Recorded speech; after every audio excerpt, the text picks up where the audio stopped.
barabara nyingi hazipitiki. Nimeona hata kwenye presentation ya mkurugenzi tumedili sana na madarasa ya vituo vya afya na kadhalika. Lakini ukiangalia kwenye swala la miundombinu ni changamoto sana katika mji wetu wa Geita. Niwaombe waheshimiwa madiwani, niwaombe mheshimiwa mkurugenzi, lakini niwaombe watumishi wa manispaa, twende tukawapambane kuhakikisha kwamba tunaleta tabasamu kwa watu wa Geita. Mimi ninatamani kipindi hiki cha miaka mitano hii tuone mabadiliko. Tuone mabadiliko kwenye sekta ya elimu, tuone mabadiliko kwenye miundombinu, lakini tuone mabadiliko kwenye afya na sehemu zingine zote. Hili tu inawezekana kama tutaweza kuwa timu moja, kama tutapendana na kama tutakuwa na focus ya wapi tunatoka na wapi tunataka kwenda. Mimi huwa naamini haiwezekani kujikuta huko Mwanza wakati hujapanga kwenda Mwanza. Huwezi kujikuta huko pale mjini stand wakati hujapanga kwenda mjini stand.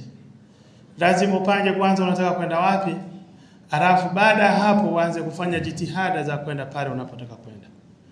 Ndugu zangu, waheshimiwa madiwani, tumeaminiwa kwa miaka mitano. Tutaulizwa baada ya miaka mitano. Tutakuwa tuko hovyo sana au tutakuwa washindi sana. Lakini sisi tunayo mandate ya kuamua tunachagua lipi. Tuwe hovyo sana au tuwe washindi sana. Na naamini wote hawa tulioko humu ndani tunachagua kuwa washindi. Ndugu zangu watumishi, mimi nimeishi na watumishi kwa sababu angalau nimekuwa nikiendesha waja. Kama mtumishi akiamua inawezekana, lakini kisipoamua huwa haiwezekani. Niwaombe ndugu zangu, ukiangalia nyie mliomo humu ndani ndio mnaosimamia idara zote. Kama ni elimu nyie ndio mnaosimamia. Kama ni afya nyie ndio mnaosimamia. Kama ni mipango miji nyie ndio mnaosimamia. Tukifanya vibaya kuna jinsi ambavyo sisi na nyie tumefeli. Niwaombe ndugu zangu kwa jitihada, najua nyie mmeboya, najua nyie mnaweza, mna elimu ya kutosha.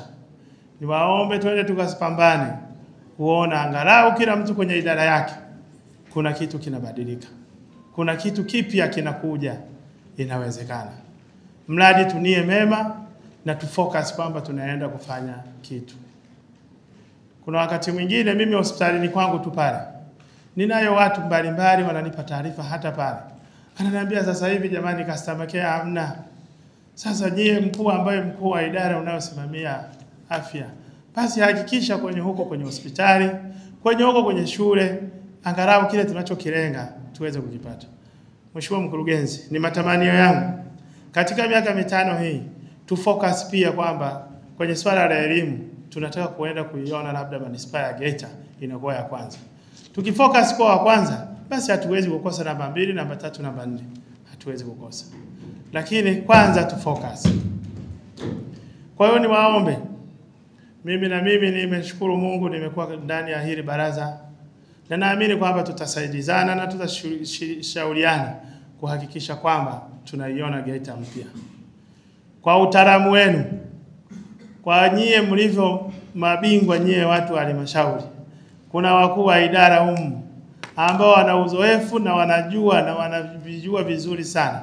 Naamini mtatushauri vema, mtatuongoza vema ili kuhakikisha kwamba Watanzania wa Geita wanaenda kufurahi.